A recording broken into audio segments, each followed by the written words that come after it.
اور یہ خطاطی بھی بڑے ناموں نے کی، جیسے حافظ یوسف صدیدی، صوفی خورشید عالم وغیرہ۔ تو اتنی تفصیل اور خوبصورتی سے بنی اس قومی یادگار کے بارے میں یہ جان کر تھوڑی حیرت ہوتی ہے جو ذرائع بتا رہے ہیں کہ اب عام لوگ اس کے اوپر نہیں جا سکتے۔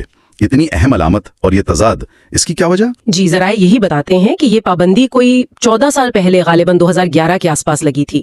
اس کی وجہ تھیں کچھ، ایک تو خودکشی کی کچھ کوششیں ہوئی تھی وہاں سے، اور دوسرا اس وقت ملک میں سیکیورٹی کے جو حالات تھے، خاص طور پر وہ دہشت گردی کی لہر، تو وہ بھی ایک وجہ بنی۔ صحیح۔ پہلے تو لوگ لفٹ سے یا سیڑھیوں سے، ایک جگہ لکھا ہے 324 سیڑھیاں، دوسری جگہ 255، خیر ان سے اوپر جاتے تھے اور لاہور کا پورا نظارہ کرتے تھے۔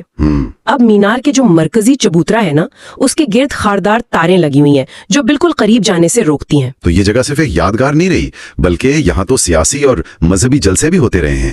اور کچھ ذرائع میں یہ بھی آیا ہے کہ ان بڑے اجتماعات سے ارد گرد کے پودوں وغیرہ کو نقصان بھی پہنچا۔ جی، یہ بھی ایک پہلو ہے۔ تاریخی طور پر 1999 میں بھارتی وزیر اعظم اٹل بہاری واجپئی کا یہاں آنا وہ بھی ایک بڑا واقعہ تھا۔ وہ پہلے بھارتی رہنما تھے جو مینار پر آئے۔ بالکل، اور اس کی اہمیت صرف تاریخ اور سیاست تک نہیں ہے، یہ بہت بڑے گریٹر اقبال پارک کا کیا کہتے ہیں مرکز ہے۔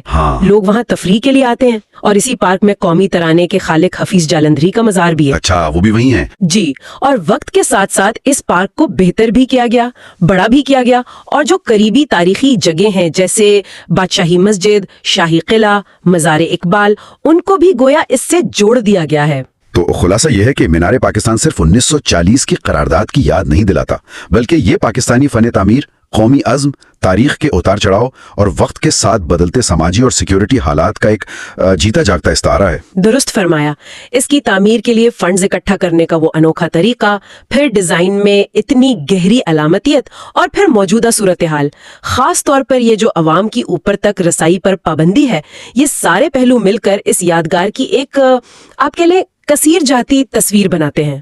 اور آخر میں سننے والوں کے لیے ایک سوال چھوڑ جاتے ہیں، کیا ایک قومی یادگار جو عوام کے پیسے سے اور عوام کے لیے بنائی گئی ہو، اس تک عوام کی رسائی کو سیکیورٹی وجوہات کی بنا پر محدود کرنا، کیا یہ اس یادگار کے اصل مقصد اور عوام سے اس کے تعلق پر اثر ڈالتا ہے، یا پھر یہ بدلتے وقت کی ایک مجبوری ہے، ایک ناگزیر حقیقت جسے قبول